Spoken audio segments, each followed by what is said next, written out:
Okie dokie. A podcast for those addicted to the study of Scripture. Welcome, fellow addicts. This is your safe place to OD. Samuel! Here I am. What are we going to talk about today? Today we are continuing to work our way through the Gospels. This is Gospels part 31. Last week we saw where Jesus was staying at Simon Peter's house. Lots of crowds were coming to see him, listen to his teachings, and we had the story of this paralytic man that was being carried by, we assume, some of his close friends, and we saw the great links of their faith, that Jesus was capable of doing these great and powerful things with his kingdom ministry, even going as far as to breaking through Simon Peter's roof to lower the man down so that Jesus could have an interaction with the man in hopes to be healed. Jesus saw their faith, and instead of, like in the previous miracles with him responding by saying, your faith is like ready for this, like experience the healing, he, in a provocative way, responds instead by saying, man, your sins are forgiven you. And it led us into this really great discussion, especially with why the Pharisees, the people, the Jewish leadership were taking such offense of that, because we know now, and especially within the first century Judaism, that being able to heal someone and being able to forgive someone's sins came alone from God himself. Yeah. And it was indicating that he was suggesting that he had this intimate relation or source from God by saying that. And I love this comment that we sort of ended with, where you said that the source of power and authority that enabled him to heal was the very same source that could forgive. And therefore, Jesus was indicating that he had the authority here on earth to forgive sins as well as heal. Yeah. And, you know, we saw where he did wind up showing the healing. And then we ended the story for last week with Jesus calling Matthew the tax collector, and a lot of the very controversial things of being a Jewish tax collector in a first century Roman-occupied Jerusalem. Oh, yeah. Not something you want to be. No. But apparently he did, so. Yeah. Yeah. Well, I think we need to go in and find out what happened. Yeah, it's a really good cliffhanger. Yeah. All right, so we're going to begin, I guess, continuing the story with Matthew, the tax collector, and Jesus and the other disciples. We're going to be reading in Matthew chapter 9, verses 10 through 13, Mark chapter 2, verses 15 to 17, and Luke chapter 5, verses 29 to 32. And I think I'm going to go ahead and read from Luke, although there is a little bit from Matthew that I kind of want to throw in there also, because it's a good little tidbit. So here we go from Luke chapter 5. And Levi made him a great feast in his house. And there was a large company of tax collectors and others reclining at table with them.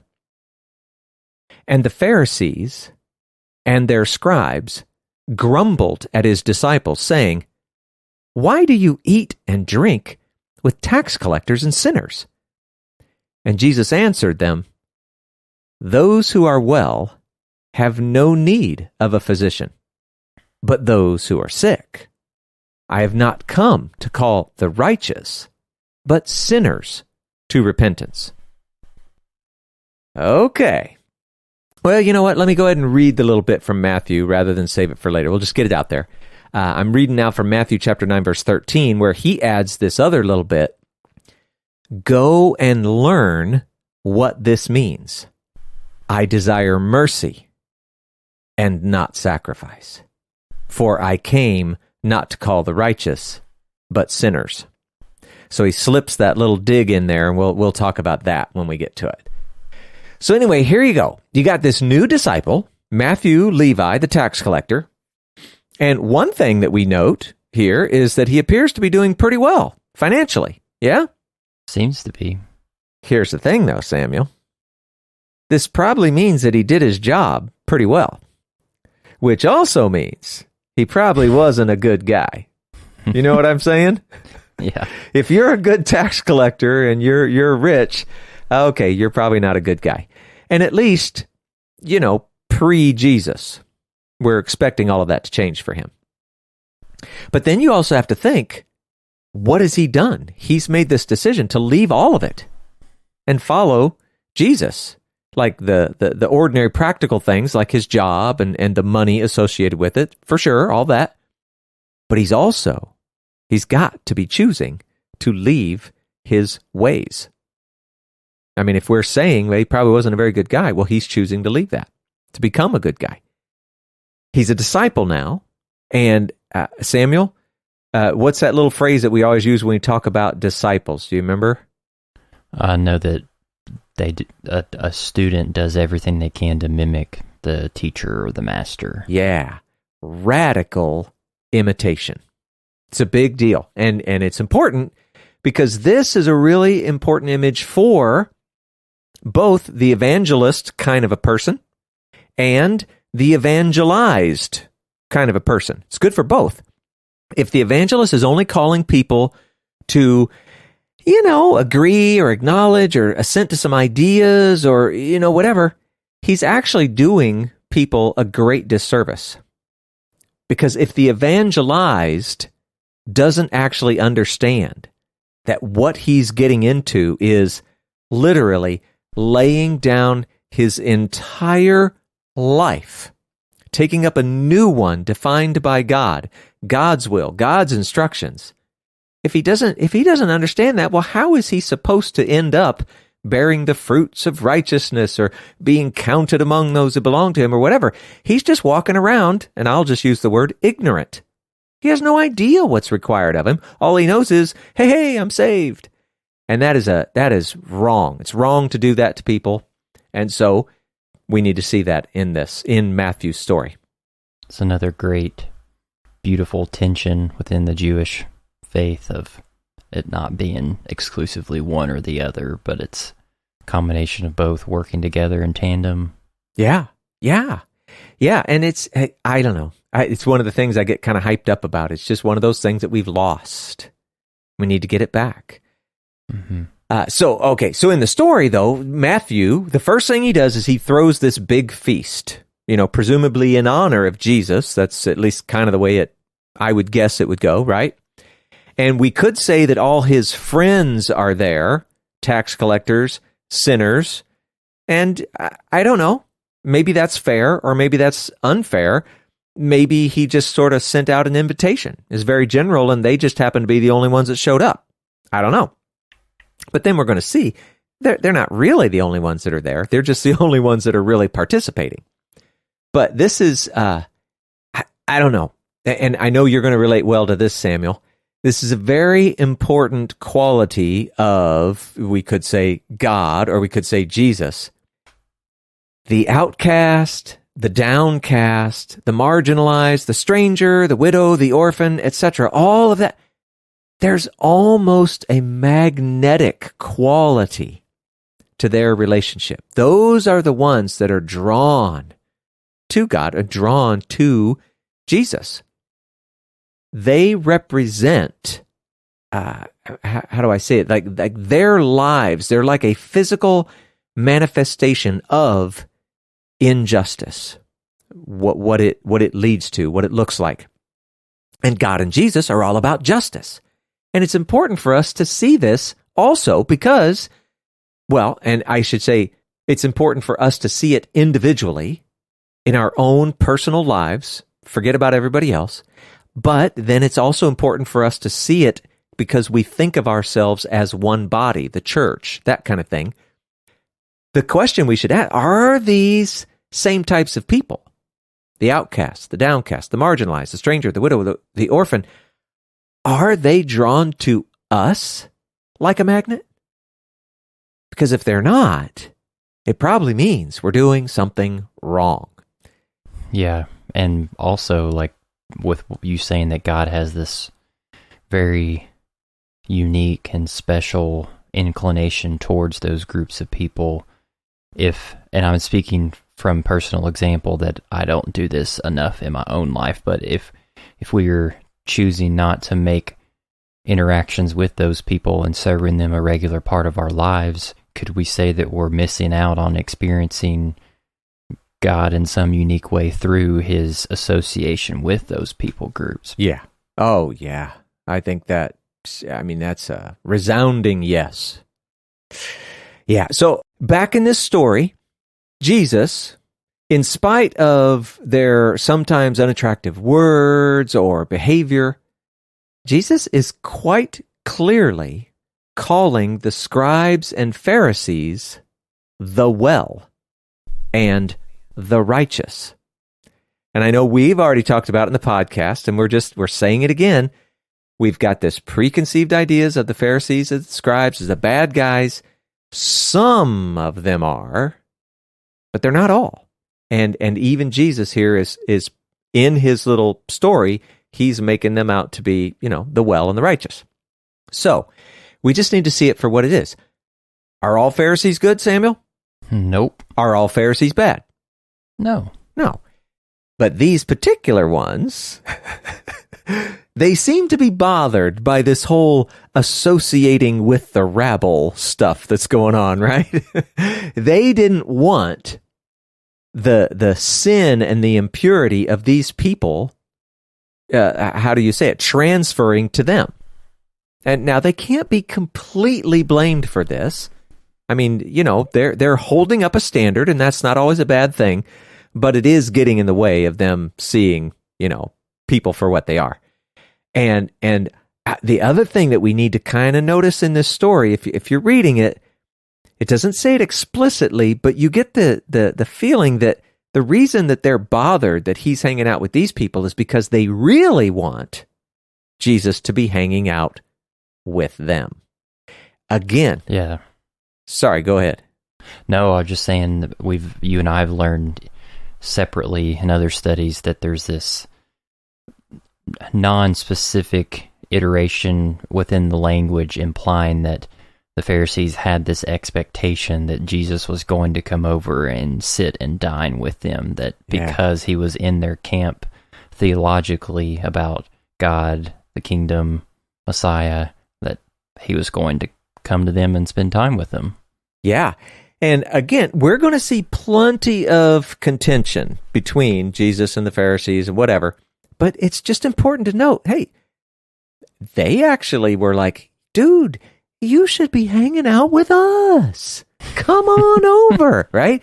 It's just important to see it. But then again, think of what Matthew does here, that one little extra bit that he adds. He uses the phrase, go and learn. He could have just said, ouch.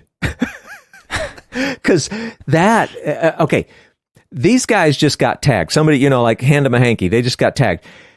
The phrase, on one hand, suggests that there is a misunderstanding. That part's easy. Go and learn. Obviously, you're not understanding something. And that this misunderstanding needs to be corrected. But here's the key.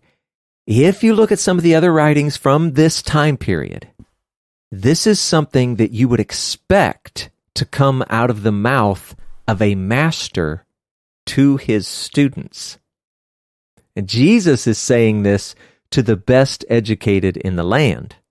And we don't even have any evidence that Jesus had any of this, further adult-like education or whatever. So this is really, really bold. Mm-hmm. But it's also a recurring theme. It's the one that we're going to see between Jesus and the Pharisees a lot. The Pharisees are great at following the law. And I'm just going to say it out loud. That is actually a good thing. But they aren't good at actually seeing or getting or understanding the deeper meaning and purpose of the law, either laws individually or the law as a whole. And of course, that's a bad thing. They always seem to lose it or miss it when we start talking about justice, mercy, love, and etc. And the point is, when we start talking about, I desire mercy and not sacrifice, it's saying that mercy has to supersede other legal imperatives, like sacrifice. And we know that in its original context, God isn't saying, I don't want sacrifice anymore. That's a misunderstanding. But we want mercy to be a priority over other legal imperatives. So justice, mercy, love, they're the actual goal of those very same legal imperatives. So you can't have this individual thing somehow being more important than the goal that they were designed for in the first place. So it's so important to see it, and it's good that we're seeing it this early on so that when they have more and more trouble between them later, we'll understand what the real problem is. Yeah, and it's almost indicating that you can't have, or God doesn't want the sacrifice if there's not mercy there originally anyway. It's almost like a directional pathway on how God wants to see this work in a human being. Like he wants you to see and experience and practice out mercy, and then the sacrifice has meaning and weight and value to yourself and to God. Yes. And he's saying if you don't have mercy, then what's the point of even bringing a sacrifice? Because the sacrifice is supposed to represent the mercy that you've either expressed or you've received from me. Yeah, exactly. That's what Israel had gotten wrong so many times over and over. The sacrifice was supposed to be sort of like the end or the culmination of confession, repentance, and retribution, possibly, whatever. That would be restitution. Thank you very much. Reconciliation, all of it. And they were short-circuiting all of that. They would just go ahead and worship other gods or, do whatever they wanted to do, and then they'd show up and do the sacrifices anyway. And God's like, that's not what I want. That's not what I created them for. I love them when they're done right, but when they're done wrong, I don't want them at all. So, yeah, it's a great picture. It's one of those things where you go, man, it's too bad we're only focusing on the Gospels because there's so much in the Old Testament we'd like to talk about, but whatever, we'll get there. One day. That's right. I'll have to find that fountain of youth so we can actually finish this podcast. All right. So again, back to the whole story that Jesus is talking about, and it's like a little bitty tiny mini parable. So you've got the healthy. Who are they? Well, those are the righteous ones. And then you have the sick. Well, who are they? Well, those are sinners. And like we can actually see it in the sinners and tax collectors. Well, then who is the physician? Well, that's Jesus. And now here's the key, Samuel. I'm going to let you answer this one if you know it. What is the cure? Based on what I know of the message of the gospel it would be repent. It is repentance. And Luke actually says it. I have not come to call the righteous, but sinners to repentance. That's what they're called. And that's going to be another important thing for us to see. Jesus is making the target of his mission clear. It's the sinners. This is important for us to keep in our minds as we go. He wants them to know the love of God. That's a certain thing, a for sure thing. But what does Jesus require of them? Repentance. We've got to see that. Turning from walking their own way, doing what they want to do, they're elevating their own will above God's, all of that. They got to turn back to walking in God's ways. And for Jews, because remember, Jesus is Jewish, the people he's talking to are Jewish, everybody's Jewish right now. This had a very clear and unambiguous meaning. Keep the law, even the whole Torah. It's very clear. That's Jesus' message here. It's important we see it. Mm-hmm. All right. So he's, as we've said before, he's poking the bear a little bit. Let's see what he does next. Now we're going to move to Matthew chapter 9, verse 14 and 15. The book of Mark chapter 2, verses 18 to 20. And Luke chapter 5, verses 33 to 35. And I think this time we'll just, we'll switch over and we'll read from Mark. Mark 2:18. Now, John's disciples, that would be John the Baptist, and the Pharisees were fasting. And people came and said to him, "Why do John's disciples and the disciples of the Pharisees fast, but your disciples do not fast?" And Jesus said to them, "Can the wedding guests fast while the bridegroom is with them? As long as they have the bridegroom with them, they cannot fast. The days will come when the bridegroom is taken away from them, and then they will fast in that day." So, we got John the Baptist disciples and Pharisees. They're all fasting for some reason. Now, within first century Judaism, you had all kinds of fasts that were associated with their annual calendar. You had national fasts that were called for different reasons, different private fasts, things that people would do on their own, or sometimes they were still private, but they would try to do them as a group together, like what we see here, John's disciples or Pharisees' disciples. It's a type of private fast, but there's a group of people doing it together. And real quick, are we suggesting that this is a break from the previous story, that this is now a separate account that's being talked about within the gospel writers? You mean like, have they left Matthew's party? Yeah. I don't know. I guess my first thought is no, but I could very easily be swayed in the other direction. So, you know what? I don't know. Okay. I don't know. It's a really good question. Yeah. No, it's good. It's good. Now, here's this really interesting thing, though, Sam. So we're talking about, these guys are fasting, these guys are not fasting. What's going on? Okay, we got to take a sidestep here for a second. In Judaism in general, they have this idea that celebrations, in certain circumstances, celebrations were to take precedence over mourning, like grieving, mourning. And you could even say it, if we were going to pick some events that we can relate to, like a wedding would take precedence over a funeral, which, that sounds weird, right? How do you even control your mourning or whatever? Yeah. But the mourning was supposed to be suspended in favor of celebration. And you kind of can make sense of it when you go, but wait a second, God is all about life and goodness and whatever, so we too should put priority on the good, celebratory things as opposed to, mourning and grieving. But I try to imagine if I was in that situation, I don't know what I would do. It seems totally weird. But anyway, I'm saying it just so you know that it exists, because it kind of relates to the picture Jesus is painting here. Think about it. John the Baptist disciples. Can you think of any reason that they would have had to be, let's just say, mourning right at this moment, Samuel?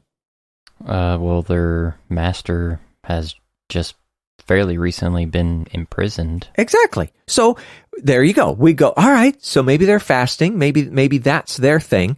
And we're picking on the idea of mourning only because Jesus is the one that brought up the wedding, okay? Now, the Pharisees, they also may have had reasons to mourn. Can you think of anything for them, Samuel?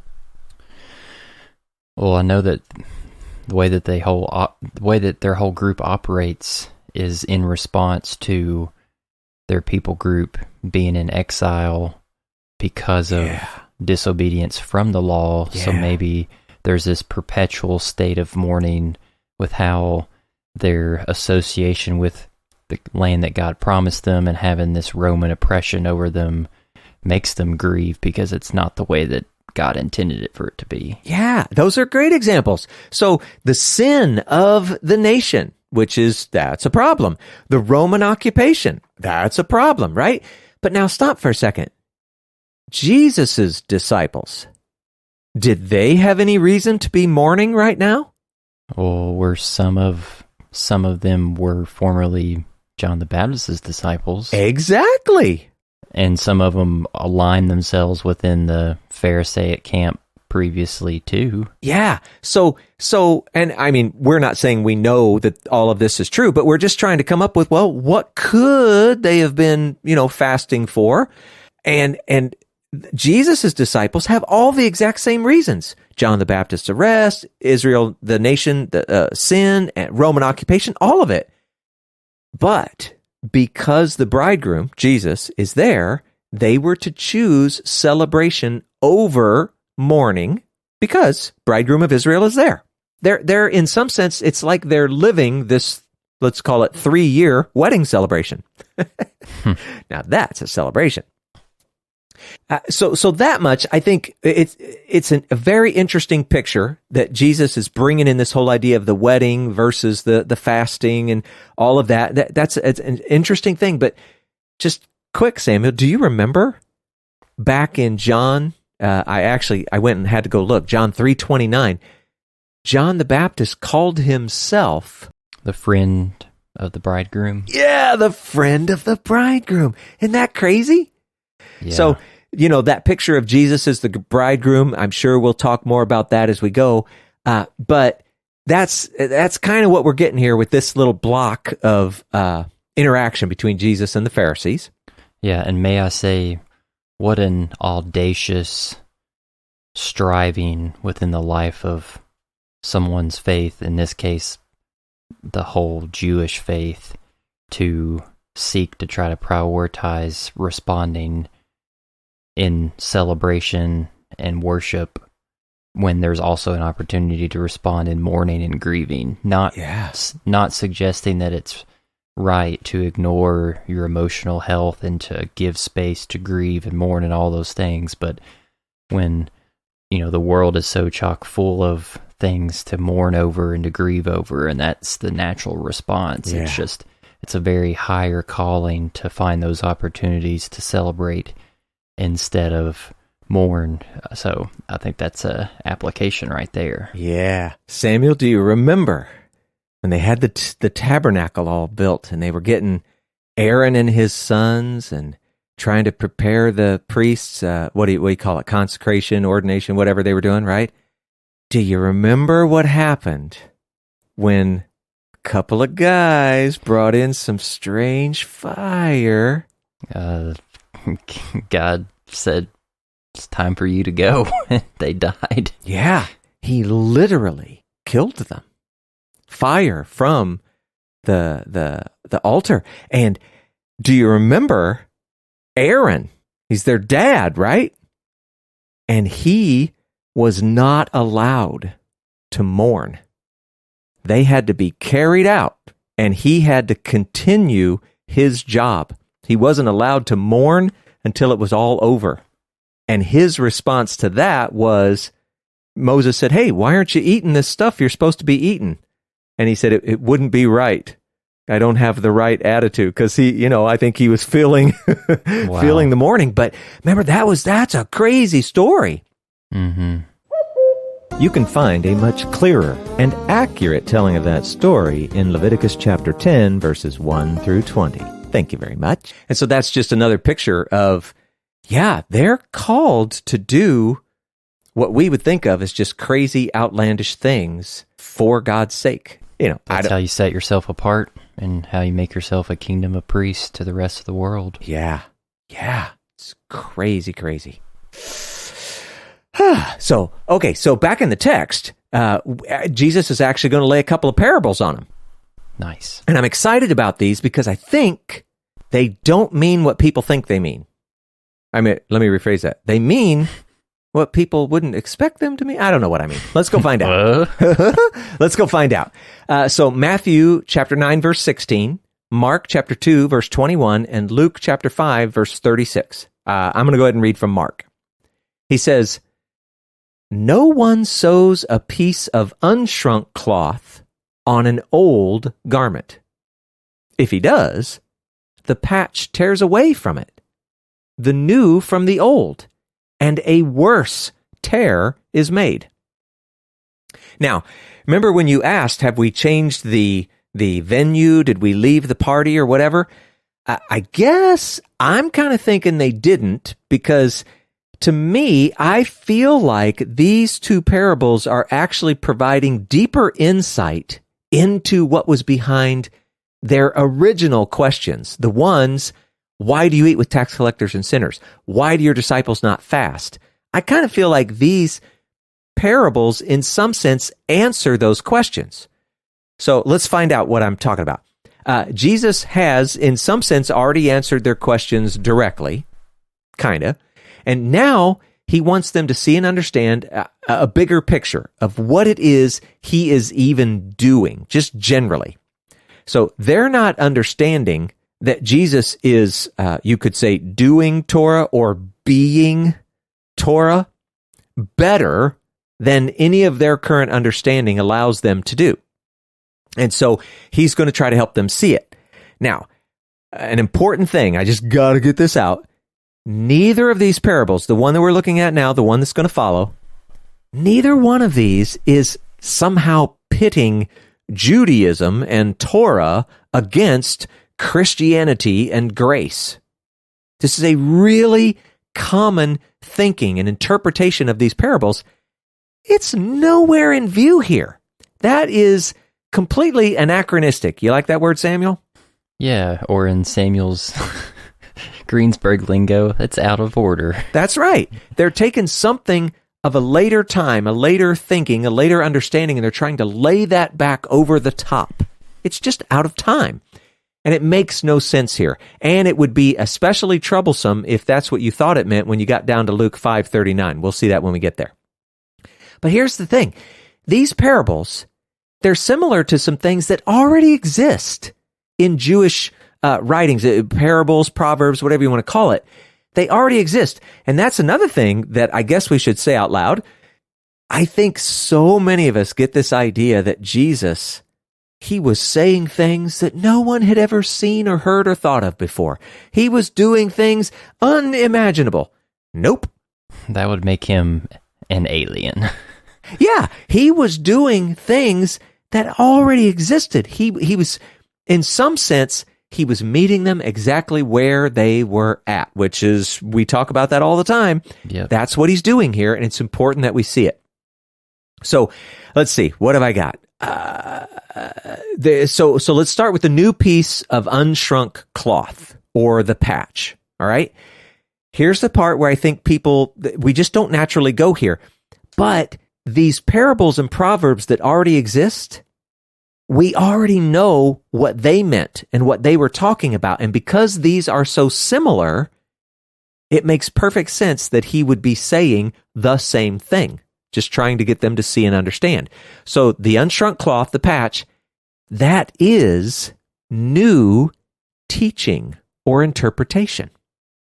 Now that probably feels a little bit weird. It doesn't say anything about teaching and interpretation, but it's likely that they're going to understand this quickly and completely. Now, interestingly, when Luke is trying to tell the story, I don't know if he's like accidentally kind of messing it up a little bit, or he really just wants to add a new twist and make it say something new and different. Luke adds that this new patch, this new piece of cloth, is actually torn from the new garment. That's also really interesting because, Samuel, if you have a piece of cloth, a new piece of cloth or a new garment, and you tear something from it, what have you just done? You've kind of just wrecked its value and its quality. Yeah, you ruined the new thing trying to fix the old thing. And of course, we know from the parable, that's not going to work either, right? So the new thing, there's a sense in which Luke is suggesting that, look, the new thing is better received as a whole, not torn. So the new teaching, the new interpretation, you need to get it as a whole. Now, the old garment, okay, this is someone that's already been taught. So there is existing teaching, existing interpretation. And that education, we could even say it's kind of like the education has worn them, and they continue to kind of wear that education like a garment, right? Kind of see where I'm headed there? Mm-hmm. And now what we don't talk about here explicitly is this new garment, and this would be someone who hasn't been taught. So instead of trying to patch an old one, what if you just made a whole new one? Well, that would be one who hasn't been taught. They're still new, that can actually receive this new teaching, this new interpretation as a whole. So the old garment, well, what's going to happen? You put something new on it, it's going to start to shrink, the old garment's going to tear. So what that means is not the old student, but the student with some existing education, they're going to reject this new teaching.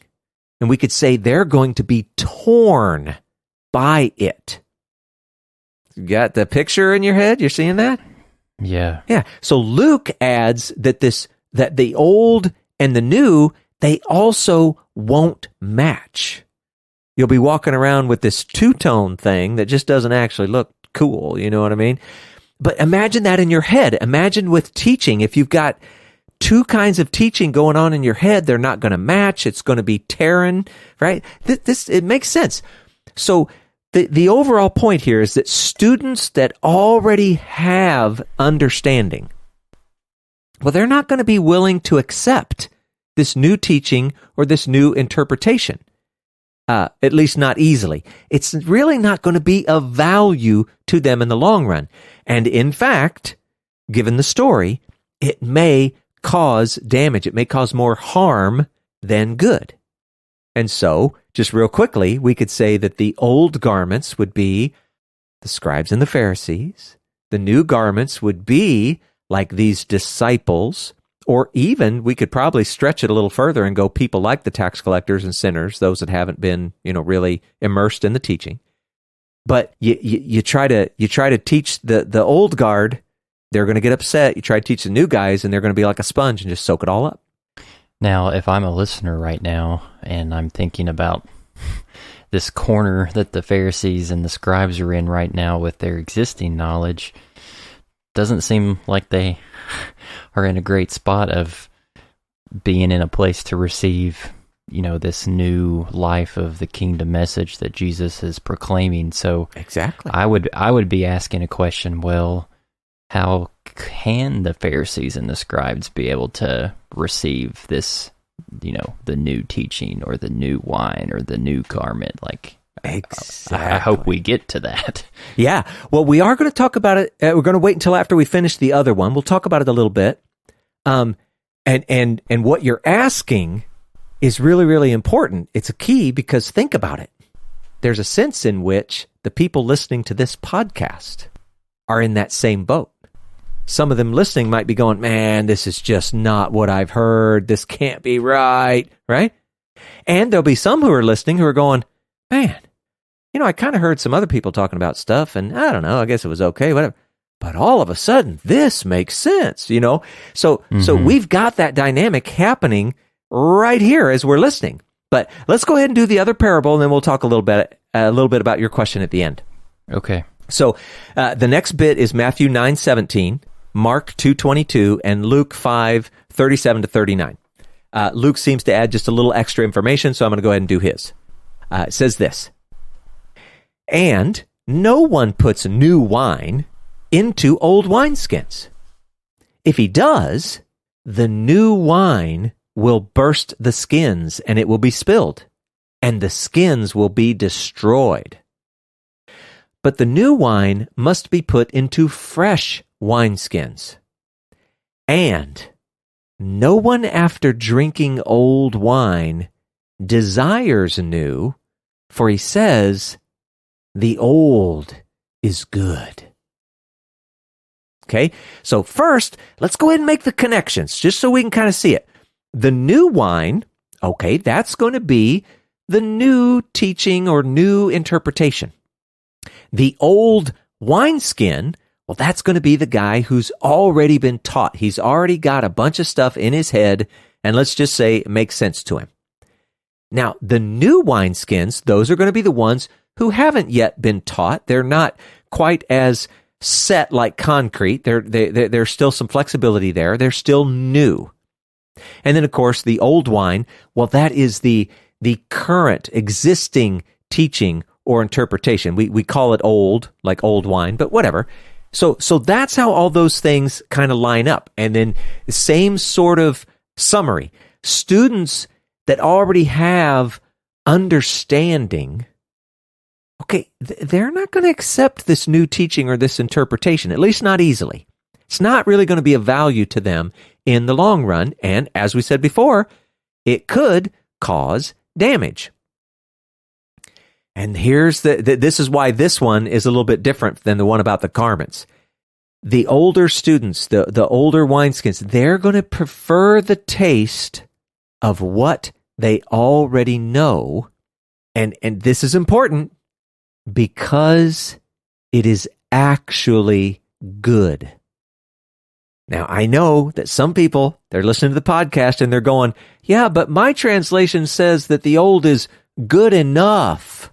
It makes it sound like they're not really caring or looking for something else, which is, it's true, but it sort of takes the edge off of the idea that it is actually good. We're not saying that the old wine is bad and the new wine is good. We're saying the old wine is good and the new wine is better. It's important that we get that distinction, right? We're not saying that old wine is bad. If the old wine is good, you can understand why they have no desire to try the new. And now we're 21st century America, whatever. We know that this isn't really sufficient. We know that the old wine, the old teaching, whatever, it's not really enough. But again, it doesn't mean that it's not good. It's just that there's something better. And now here's the big kicker, like back to your question. So what do we do with that? What do we do? Now, and if I could just say, it is also possible that some people's old wine actually is bad. In this case, Jesus is talking to scribes and Pharisees, and everything that they're gaining or discerning from the Torah, the law, etc. There are some people, they have their old wine, and it actually is bad because they don't have any understanding at all. They're just making stuff up. So that's a thing. And we can't act like that doesn't exist. But it could also be that they do have something good. They're just not interested in your new thing. So here's the deal. For us, and I mean all Christians, we need to strive to not let this be true in our lives.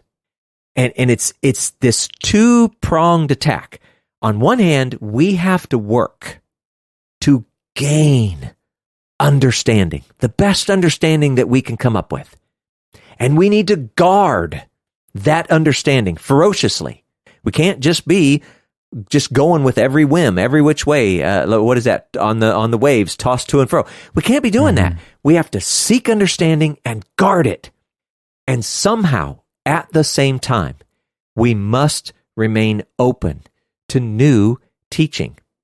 And when we hear it, we have to test it well. Some things are going to sound good. And then when we test them, we're going to have to end up saying, no, not for me. Some things you're just going to know right away. Yeah, that's a new teaching, all right, but it's also kind of just garbage, not interested in. But we have to remain open to really, because how are you ever going to grow? How are you going to learn the next new thing? Especially if God is somehow like bringing it to you on a silver platter, you've got to be open.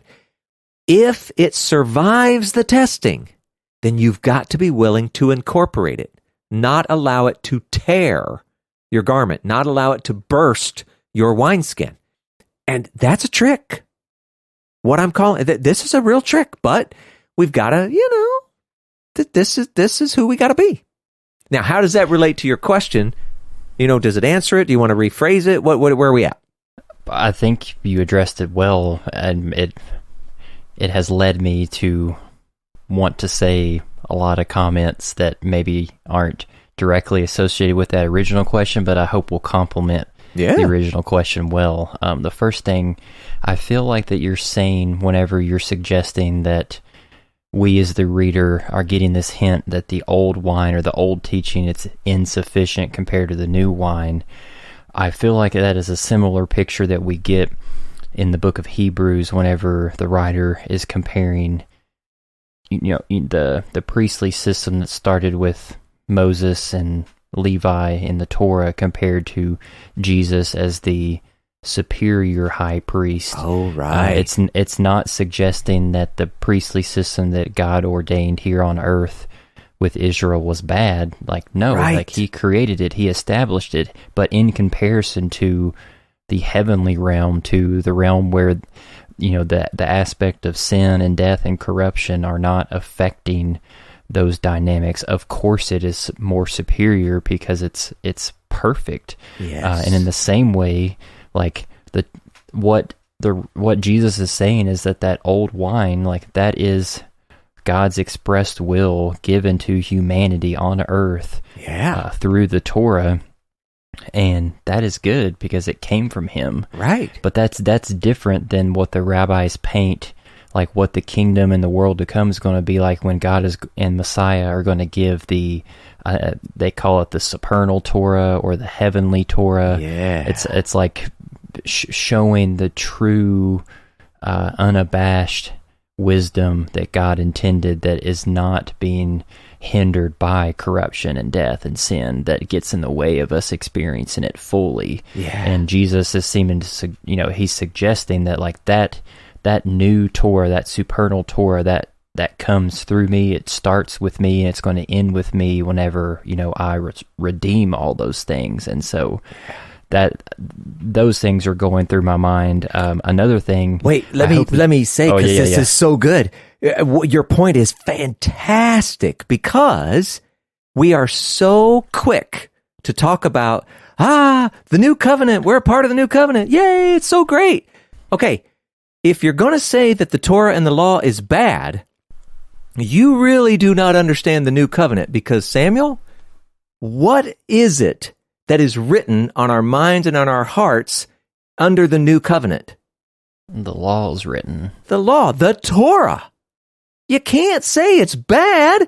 It's the actual answer for just whatever. So anyway, go ahead. What's your next thing? No, I hope that Jesus describing this story with the difficulty of someone receiving new wine and being a new wineskin when they have the old, when they say that the old is good. I hope that evokes some empathy for particularly the Jewish people for not accepting, currently in this day and age, majority accepting Yeshua as the Messiah, because, they have been so staunched in the, traditional classic Orthodox Jewish faith, which is good, and I think God is behind all of that. Yeah. I just think that it's when they have this cultural handing down of the tradition of God speaking to an entire nation of people, physically, geographically within a region and space and time, like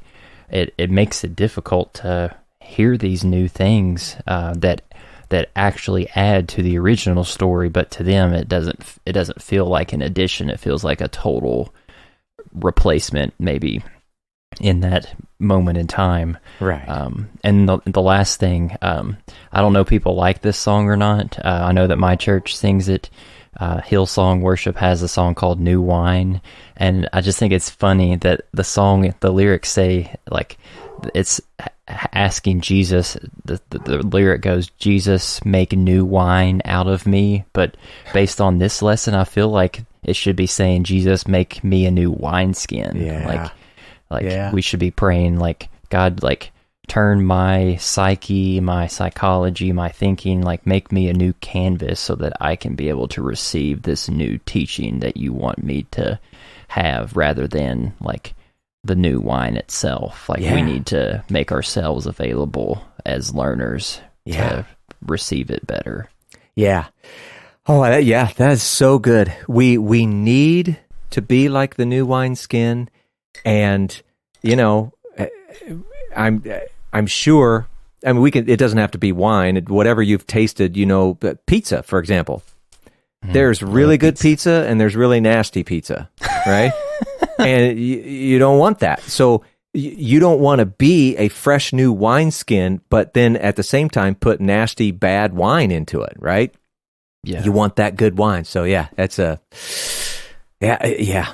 It's good. Good stuff. Good stuff.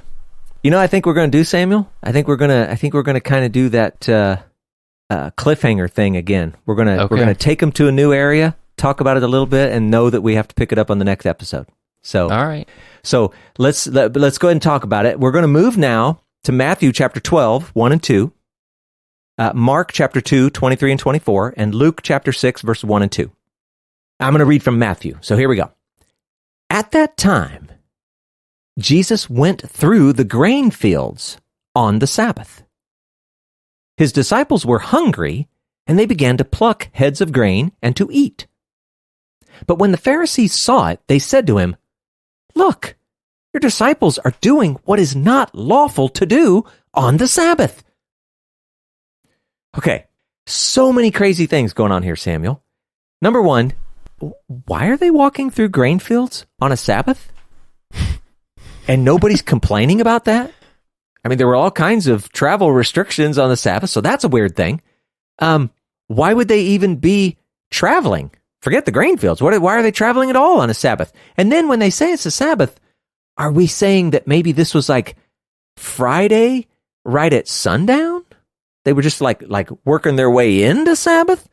It doesn't sound like that. Or was this full on Saturday? Were they just out walking? I don't know.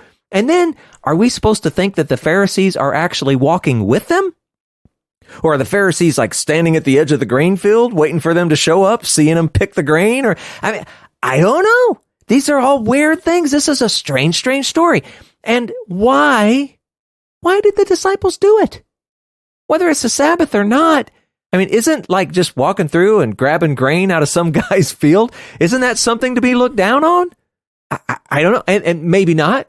Maybe this is something they did it all the time. I mean, this was 2,000 years ago and a half a world away. I don't know. Maybe they just didn't think anything of it. So let's experiment, Samuel. Deuteronomy chapter 23, verse 25. Read that for me. If you go into your neighbor's standing grain, you may pluck the ears with your hand, but you shall not put a sickle to your neighbor's standing grain. Huh. Well, that kind of makes it sound like you can just eat whatever you want out of your neighbor's field. Yeah. Well, here's the thing, though. First century Judaism, Israel, that wasn't quite the way they understood it. This was more for workers. If you were a worker in somebody's field, you could pluck grain and eat. Definitely, that's something that they sort of, derived over time, but at least that kind of makes sense to us. More so than just anybody grabbing anybody's food anytime they wanted. So in first century Judaism, what they're doing here, if it was a Deuteronomy 23:25 kind of thing, that actually would have been thought of as more like theft. So that's kind of weird. But then Matthew says that they're hungry. So what's going on? Are they kind of, have they become impoverished? I mean, they've been traveling around a little bit. Maybe they took some money and now they're out. Maybe this is the only way they're going to eat. Or maybe because it's Sabbath and they haven't made any preparations, maybe they have no hope of a Sabbath meal. So they're just grabbing a little something on their way in. Or, here's another possibility, Samuel. Let's go read this for me. Leviticus chapter 23, verse 22. And when you reap the harvest of your land, you shall not reap your field right up to its edge, nor shall you gather the gleanings after your harvest. You shall leave them for the poor and for the sojourner. I am the Lord your God. Oh. So, maybe we need to stop for a second and figure out where we're at in the year. Passover happened not long ago. Pentecost is coming up. So in between this time, some of the fields of grain would in fact be ripe for harvest. So it is possible that when they say they're walking through the grain fields, they didn't say it explicitly, but it's possible that these are the edges, the corners that have been left for people exactly like them. They're sojourning, they're in a position where they can't take care of themselves, and so they pull some from what this guy has left over in his field. Now, we don't know that, but it's possible. It's interesting. Yeah. The thing is, and I'm just going to say it again, this whole story is very, very strange to me. And whatever is really happening here, the point, is, okay, the Pharisees didn't like it. They didn't like it at all. They decided to confront Jesus, and I guess his disciples also. But notice they're confronting Jesus over the disciples violating the Sabbath. It didn't say Jesus did it. It says they were the ones plucking and rubbing and eating the grain, right? And it's important because a master with disciples, a teacher with students, they would have been held responsible for the actions of their students. So they confront Jesus for what his disciples have done. Kind of makes sense, right?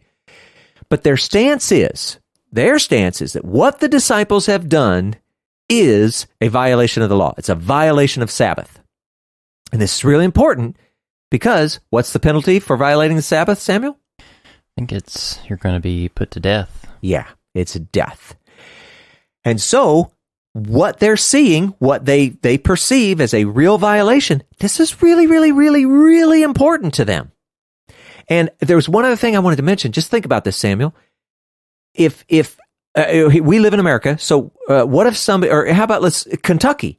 What if somebody in Kentucky came out with a law and they said, hey, if you do X or Y or whatever it is, if you do this, penalty is death. Well, would you not like to know very explicit and super detailed information about what exactly it is that qualifies as this thing that results in the death penalty? Yeah. Yeah. So developing all of these strict guidelines that the Pharisees and let's just say everyone in Israel has, we could look at that and go, oh, those guys were just always making all this crazy stuff up. Well, maybe. But it's also very understandable when you think of it from the perspective of you need the detail to make sure that you can help keep people out of trouble. Right? Yeah. Yeah. Yeah. So you may have things to say, but I'm just letting you know this is where we're going to hang the cliff, so to speak. Yeah. I just wanted to add with the Pharisees' stance that what the disciples done is a violation of the law. Yeah. I don't want people to get this idea in their heads that this is like a unfounded claim based on how Judaism worked in their day, and it starts all the way back in Exodus, whenever God rescues them out of Egypt and he marries them at Sinai. I think the first mention of not doing labor on the Sabbath is Exodus chapter 20 verse 10. But the seventh day is a Sabbath of the Lord your God, and in it you shall not do any work, you or your son or your daughter, your male or your female servant, even your cattle or your sojourner who stays with you. And I know that in rabbinic thought, you can look these references on your own if you're listening to this. There are some instances where there's explicit mentions of what type of labor is counted as violating the Sabbath. I know that plowing and reaping is present in Exodus chapter 34, verse 21. Gathering wood, that's Numbers 15, verse 32. Even kindling a fire in Exodus 35, verse 3. But the majority of those descriptions happen within the oral law, and that's the rabbis sitting down and trying to make sense of what God has given to his people, and to make sense of it for everyday life. And in rabbinic tradition, there's 39 different verbs of action that are prohibited. And in Jewish thought, they call it 40 minus 1. And the rubbing of grain in between the hands is found within that list of things. So I just wanted to add that cultural thing within there to say that it was very established within their oral giving of the law that doing the work required to pull the grain off of a head of that plant was considered laborious for them. Yeah, it's explicit and unambiguous. And that is our cliffhanger, because here we got Jesus with his disciples, and they have, and I'm emphasizing that the Pharisees think that it's a violation because I'm later going to show that Jesus agrees. We'll get there in the next episode. But the point is, the cliffhanger, here they are. They have just violated the Sabbath. What are we going to do? Yeah, that should be bomb dropping right now to hear. Wait, they actually did violate the Sabbath?